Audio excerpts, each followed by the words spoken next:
Do you remember in The Wizard of Oz when Glinda, right after they went to the color portion, after the tornado, when Glinda the Good Witch made her dramatic entrance, when she came in on a bubble, and the bubble came and she suddenly appeared and everything changed at that moment. All of a sudden, the Wicked Witch was being kind of subservient to Glinda. Glinda made this powerful entrance that changed the whole scope of the environment at that time.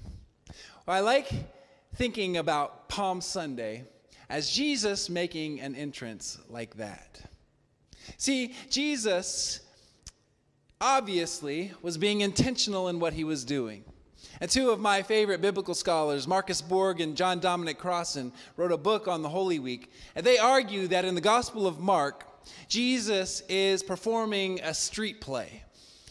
Jesus is performing a form of protest where he is mirroring and sort of making fun of Pilate's Roman entrance into Jerusalem during Passover. Instead of having the big horses decorated in all the ornate garments, he has a colt, and he has coats and cloaks over the colt. Instead of a red carpet that they're walking upon, they have palms and more coats and cloth.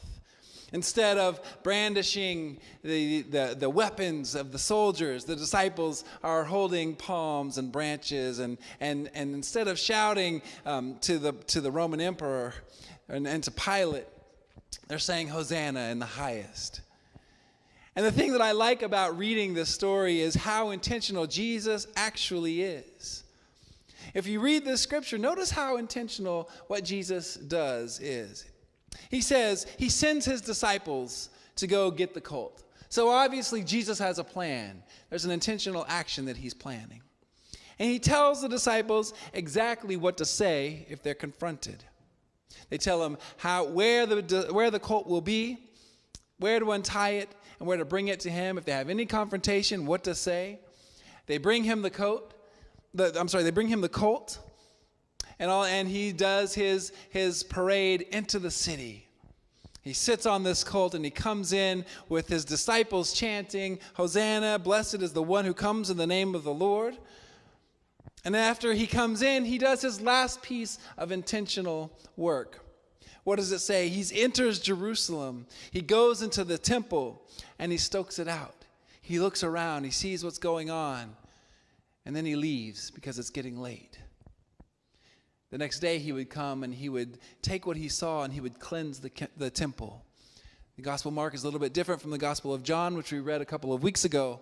Instead of being at the very beginning of his ministry in the Gospel of John, this clearing of the temple takes place at the very end during his entrance into Jerusalem. Remember, this is his first time coming to Jerusalem since he was a kid. First time in his public ministry that he's entering into Jerusalem. And this would be a very controversial time in his life that would eventually lead to his execution, where he would confront the powers of the temple. He would confront the people with radical teachings. And if you look in the Gospel of Mark, he goes from preaching and teaching in Galilee, which had a lot of healings and exorcisms, and preaching his gospel of radical love. And when he enters into Jerusalem, suddenly it gets much more dramatic, much more cataclysmic. So when he starts talking in apocalyptical language after he's entered into the city of Jerusalem, as he approaches death. But everything that he has planned from the time he's going into the Jerusalem to the time when he goes into the temple, everything has been played out and has been planned. It's intentional. And I'm thinking, what does this mean for us? Thinking about how intentional Jesus is. And I got to thinking about how Jesus constantly says to follow me. Follow me, Jesus says. Follow me. He never says, believe in me. Jesus never says, believe in me. Jesus says, follow me. Jesus is leading us somewhere. And I like this idea of follow me because it's, again, leaning into Jesus' intentionality. Jesus is intentionally teaching us how to live. Follow me means to follow Jesus and see what he does, how he does it, and learn from that and bring that into your own lives. Jesus is radically teaching how to love each other, to love our enemies, to feed the hungry, invite in the stranger, care for the sick, visit the imprisoned. Jesus is teaching us how to live in intentionality in a way that goes against the status quo. And Jesus is asking us to live in intentional ways as well. We're like the disciples who he directs to go get the cult and what to say and what to do and how to do it. And I feel like it's a lesson for us to think about the intentionality in our lives. Are we following Jesus? Are we following what Jesus says? And the whole thing that he's teaching us is radical love. This idea of loving God and loving each other. I probably preach about that too much because to me that's the center of everything Jesus does. To live counterculturally and love.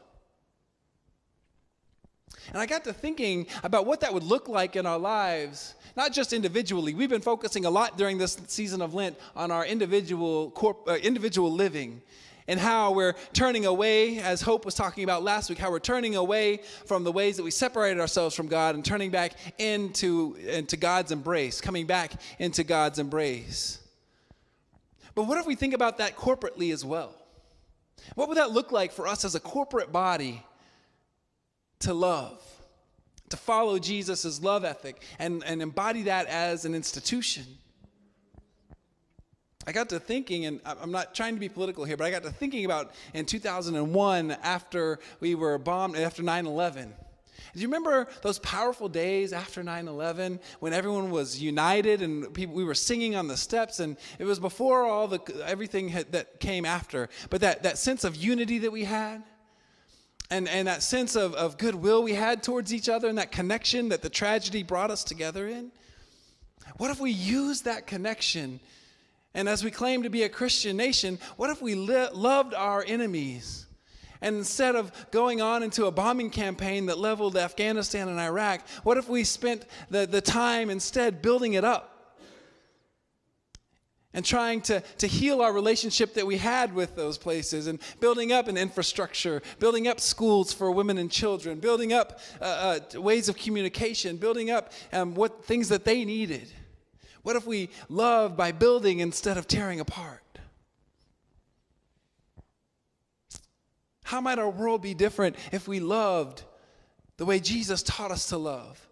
If we truly claim to be Christian and followers of Jesus, what would it look like to love radically as a body?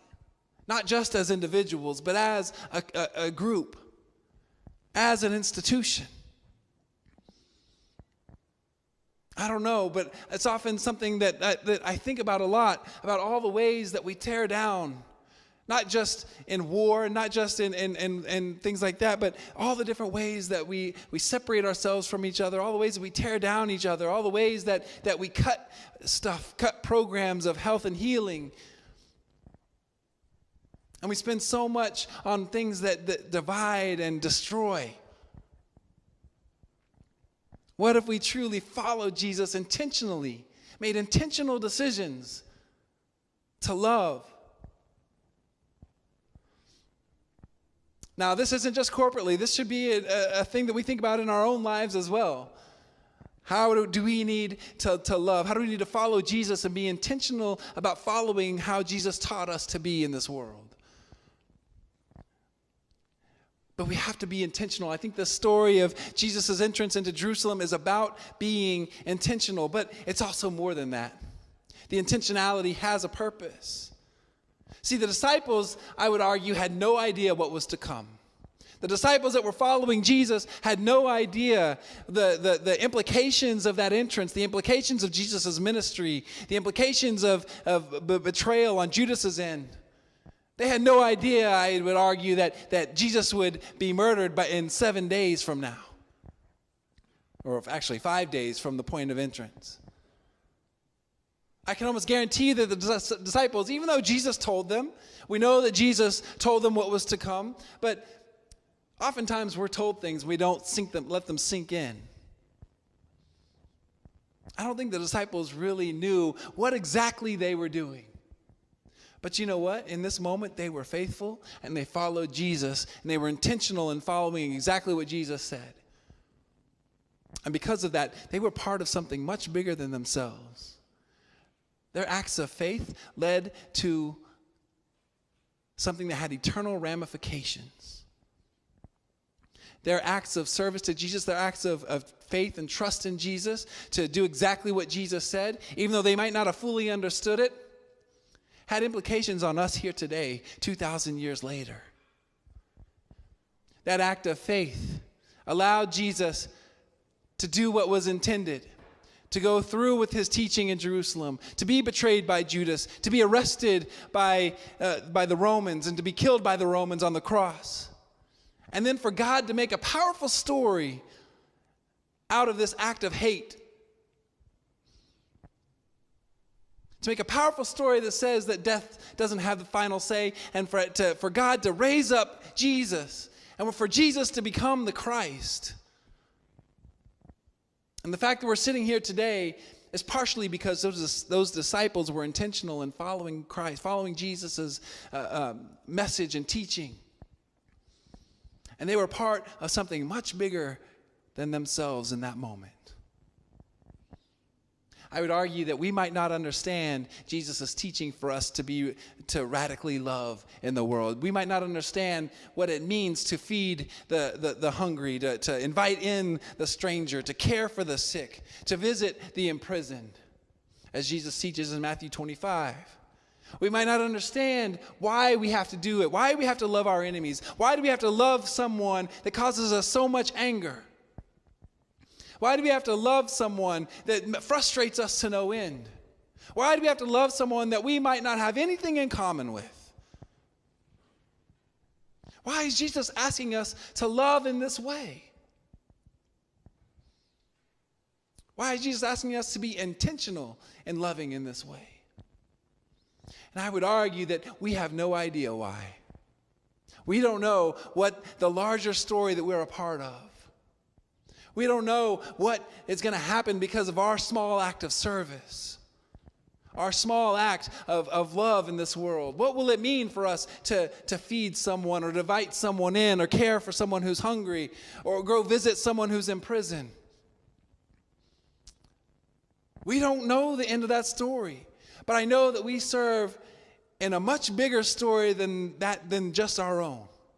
One that spans thousands and even millions of years, a story that will exist long after we're gone from this earth. God's kingdom is eternal. God's kingdom is more than we can even understand. But God asks us to follow Jesus. God asks us to be intentional in following how Jesus teaches us to live. And by being intentional and by having the faith and the trust that we're doing what God intends us to do, we're just like those disciples who follow Christ's instructions and go and find the colt, untie it, say exactly what Jesus has told them to say, and take it back to Jesus for him to make his entrance into Jerusalem. When we live intentionally in the way that Jesus teaches, we are living for God's kingdom in ways that we can't fully understand, but in ways that we can trust that it's for the betterment and the good of God's world. What do you need to be more intentional about?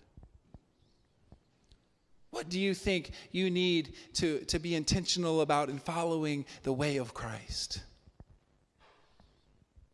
I think that's a story that we've been asking since the beginning of Lent, and one that we need to continue to ask through Easter and beyond. How can we be more intentional in following Christ so that we are a piece of God's story for the eternity of God's kingdom? Amen.